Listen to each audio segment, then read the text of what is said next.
In our previous episode, we finally finished the foredeck after many weeks of work.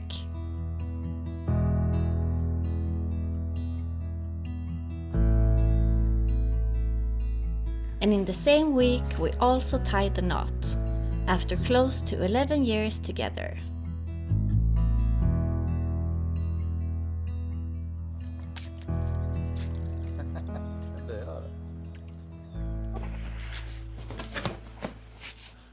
A new batch of PT foam.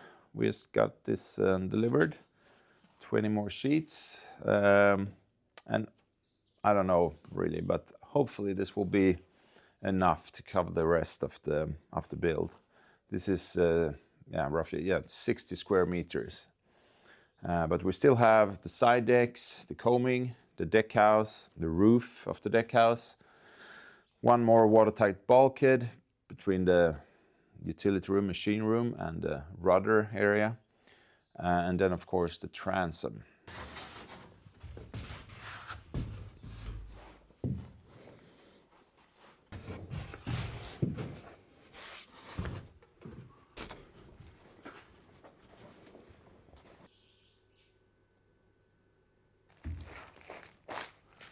It will be a bit of a challenge working here today. We have an electrician coming over to do some work on our fuse box, I think you call it. We're going to change that, so he needs to cut the power for quite many hours, which means that we won't have any lights in here or can't use any 220 machines, which is a pity because my plan was to use the shaper CNC router to cut the reinforcement, those bulkheads for the lowers, the D1s.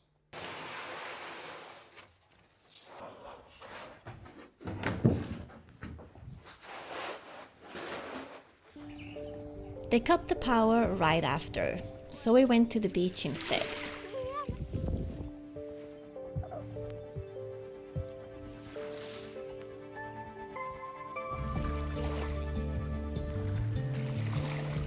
I'm really hoping for many beach days this summer.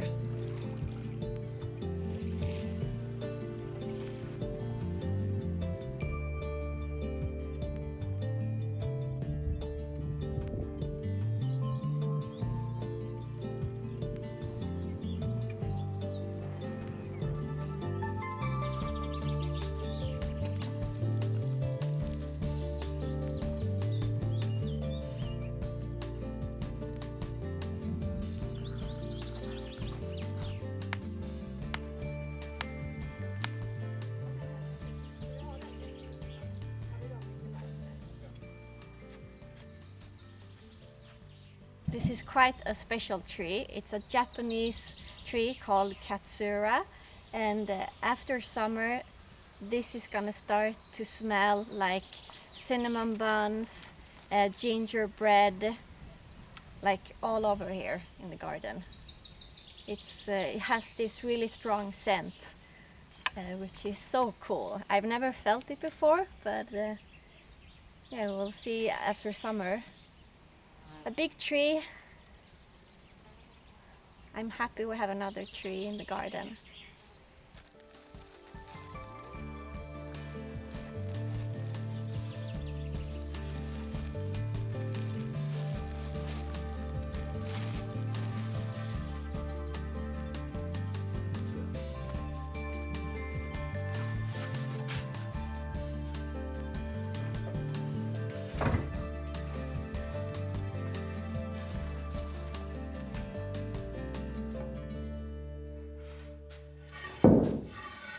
Yeah, we still have no power, so I'm thinking I will start cutting the carbon fiber that we're going to use on these bulkheads to make them really strong. And hopefully the power will be back in a few hours, so I can start cutting the actual bulkheads with the shaper later on this evening.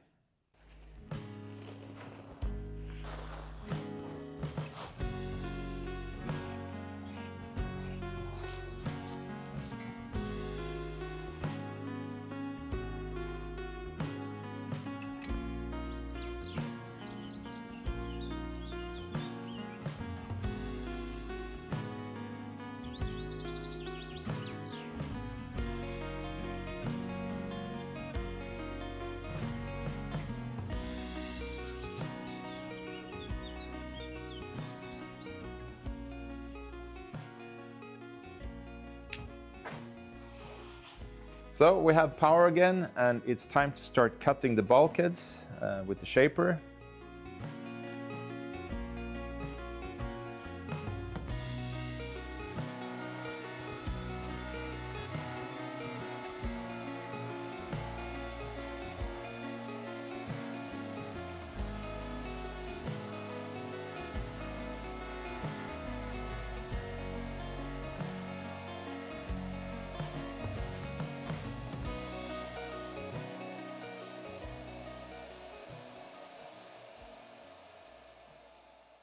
So I'll try to explain what the next step in the build is now.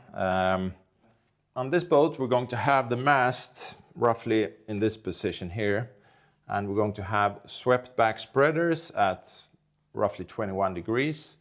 And that's why we have this massive reinforcement here on the hull with unidirectional glass in 3 different directions. It's quite heavy. We have 7 or 8 layers of 1500 gram uni glass here. So it can take a lot of load straight up here for the top shrouds. Because the plan is to put the chain plate on the outside here, massive chunk of metal. We're going to bolt that through.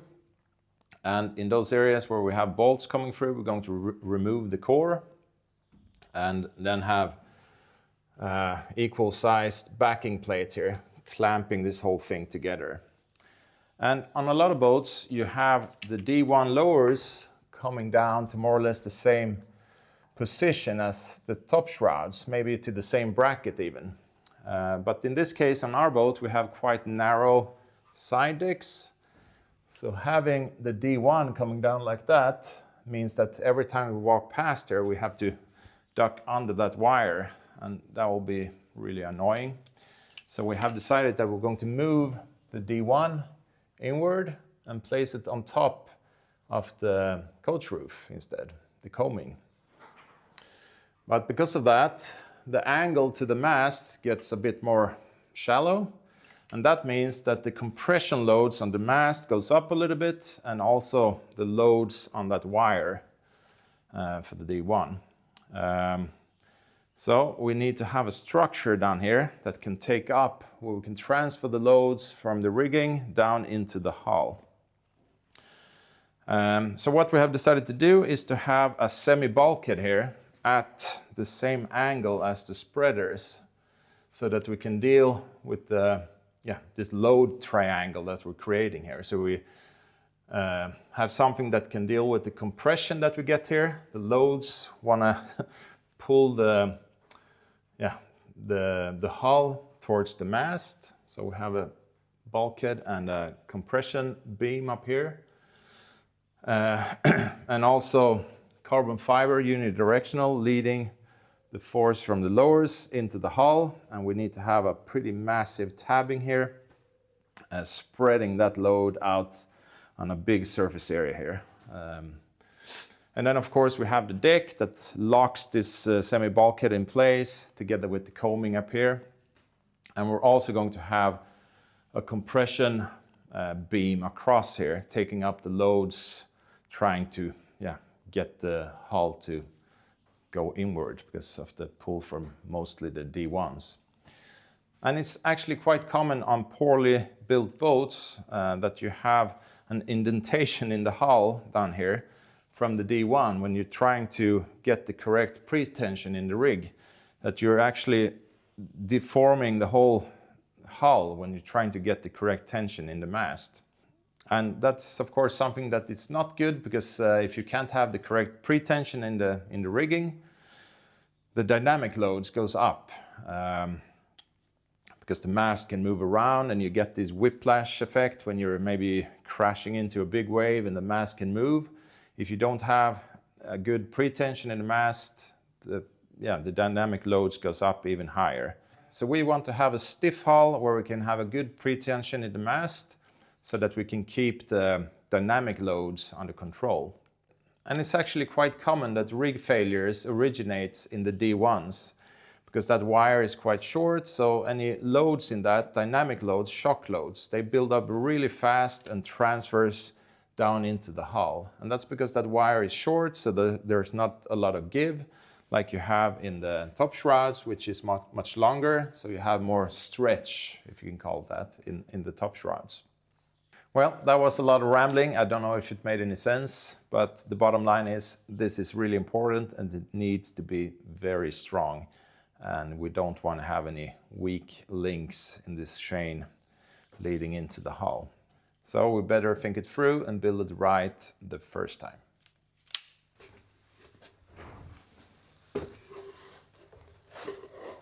So this is how that semi-bulkhead is going to look on the starboard side. But one thing that we have decided to do here is to replace this midsection here with sapele instead. So that we have something here that can take a lot more compression from the brackets that we're going to bolt through this bulkhead. And it's also a bit more stiff, and this will be in the load path of the D1, so the carbon fiber will sit on either side of this sapele piece that we have here. And we will not have all the strands of the carbon in the exact load path. We'll spread it out slightly so that the load is being transferred down to a wider base down here at the hull. So maybe it's not necessary to have this whole section in sapele, but the weight penalty is not that big, and it's nice to have something solid here along the full load path. And it also locks a lot better between the hull and the deck, having something massive that can take compression as well. That's a lot of carbon fiber. How many? 30 pieces, something like that. For both of the bulkheads. And some of the tabbing as well. So you're going to start with that now? Yeah, I've just made one of the bulkheads, and now I'm going to start with that sapele plank that you're standing next to. I'm going to cut that. Mm-hmm. What are you going to do? I'm going to tab. Never ending tabbing. Yeah.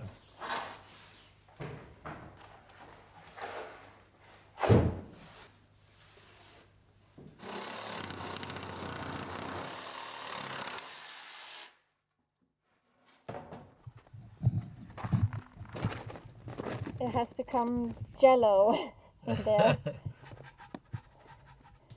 So I'm gonna empty this now, wipe it clean, and then add new acetone, and then clean all the rollers that were in there. Tack för dig.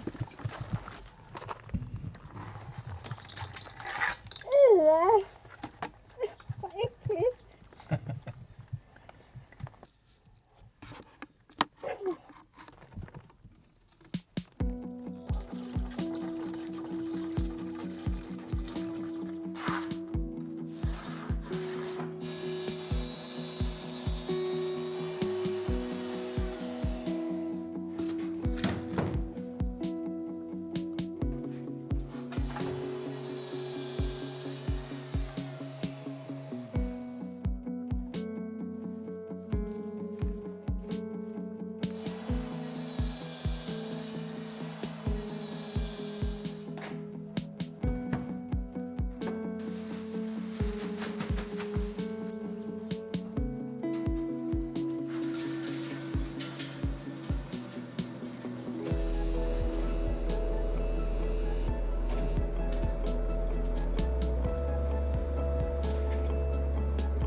So first piece is done here.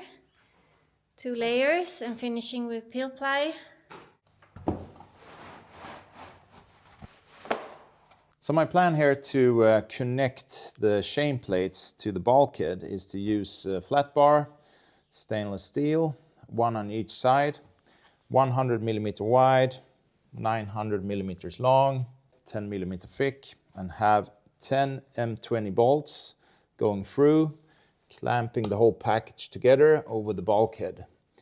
And that clamping force should be high enough so the tension from the D1 lowers, the pull from that should not make the bolts here go in shear against the sapele. It should be the clamping force that holds the shame plates in position. So that's why we need that many bolts.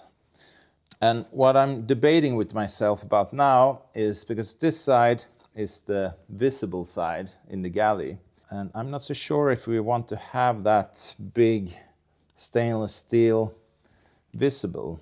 And if we don't want that, it would be nice now to cut like a recess in the sapele so we can have a flush surface here once we have that flat bar in place. But on the other hand, a polished stainless steel flat bar could look quite nice, and that would make it a lot easier to inspect it and remove it if needed.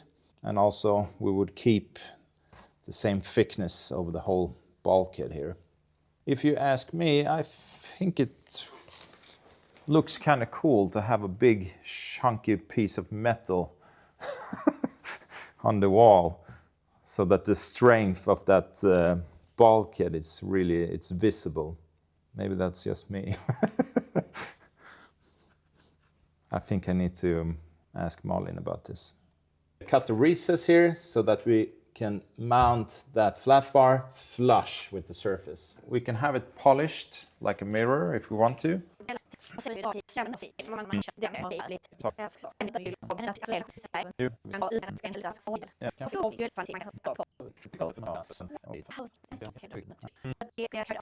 This is what it's like almost every day. Yeah. That we are talking about options, solutions, the best way to do things. Yeah. It's just not that we film it that often. But do you think it will be annoying that bracket when you're, I mean, this is what's vertical, this line. So it will be at an angle. Will that be something that will annoy you because it's like tilted from, you know, the rest of the lines? No, because vertical lines? I think you will understand that it's part of the rigging or the construction of the boat. Yeah. You see it goes up and... Let's go with a visible bracket then. I think it will be good. Me too. And practical if we, for some reason, need to remove it, inspect it.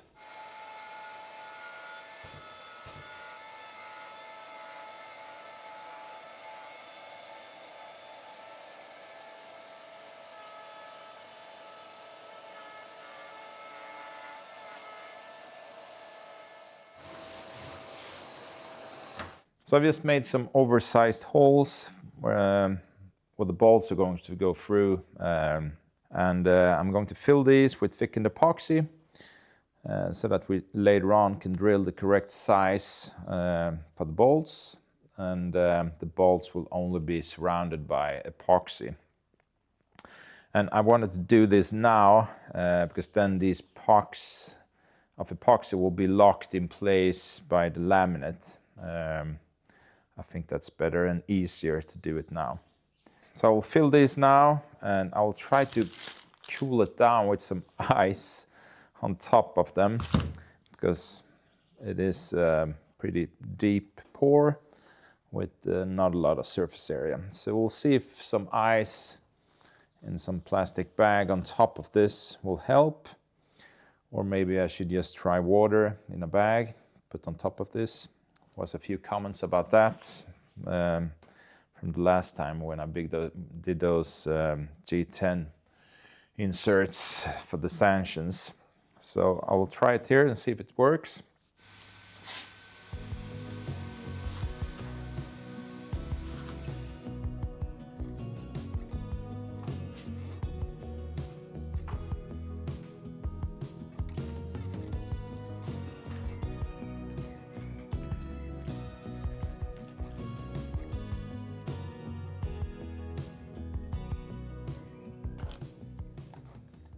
I have to say that these bags seems to be working really well as heat sinks.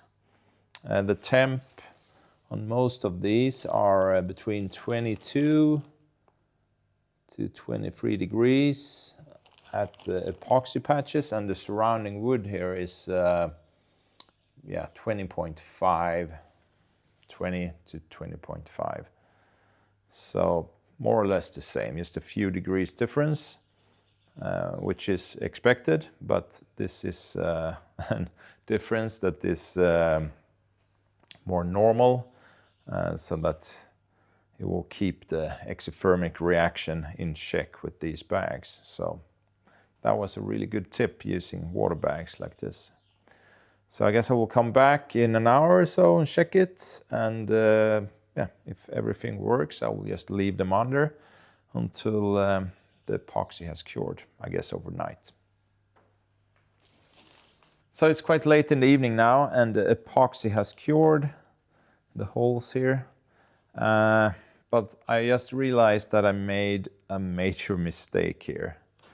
I didn't take into account the angle that this bulkhead is sitting in. Of course, the bracket on the back side won't be at the same, or it will be at the same position on both sides. But because of this angle, you can see here I made a cut. That means that I have to move the shame plate roughly 16 millimeters. These holes where I have the epoxy pucks now is not in the correct position. Really annoying. So yeah, it's quite late now, so I won't fix this tonight. Really annoying, because I wanted to start laminating this tomorrow.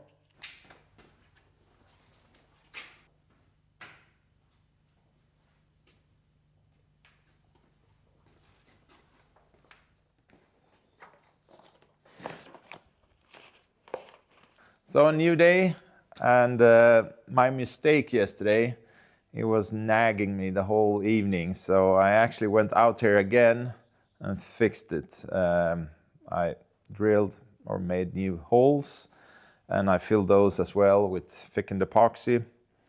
So everything is now cured and correct, just a bit wider here.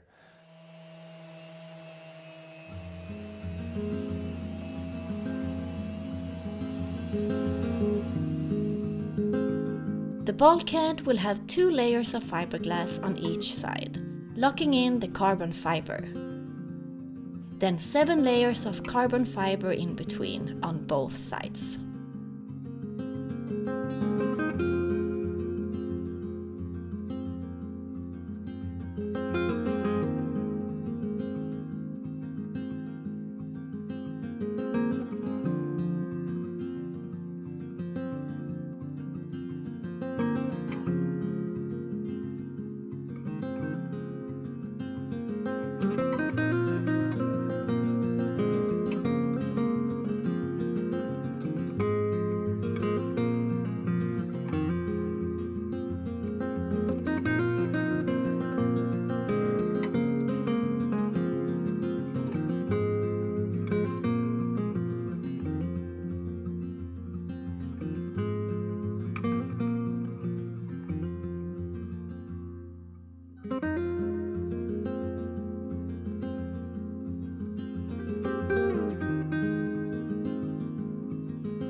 Well, that went really well, and I think the whole process went smooth. I got everything in the bag in good time. The wetting out, saturation of the carbon went well, and I think also the the cone that we have here now, the spread of that is just what I was looking for. So now we have a big connection point to the hull, so we can transfer the loads over a large surface area on the hull, because there's enough carbon here now to, in theory, handle over 100 tons of pull before you can pull this apart. Of course, that's just a theoretical number, but now it comes down to be able to connect this bulkhead to the hull in a good way, the tabbing, because I think that's where it's really critical to get a good geometry, so that we get a good footprint on the hull, but also a good transition, a good angle here. So I'm going to use really big fillets here, maybe 125 millimeters or something like that, to get a really strong connection point. Because I'm thinking that will be not the weak spot, but I think it's, if something fails in this whole system here, I think that's where it's most critical to get it right. This is quite easy because you have all the strands flat in the same, more or less the same direction. But down there you have a change in direction, and that's really critical to get that right. All these numbers that I'm throwing around, that's of course just in theory. I can't verify any of these numbers because, you know, I'm just a guy in a barn trying to build something really strong, and I'm just taking these numbers from the manufacturer of the carbon fiber, just some simple calculations. And since I can't verify anything, I just thinking that it's just best to overbuild it massively, just to be on the safe side, also in the long run. After hard use, it should last a very long time. Yeah, the extra cost of really overbuild it compared to just build it to the bare minimum, the difference there isn't that big, so I think it's really worth doing this really over the top. So now this has to sit in the bag until tomorrow to fully cure, and it will be really interesting to see the result tomorrow morning.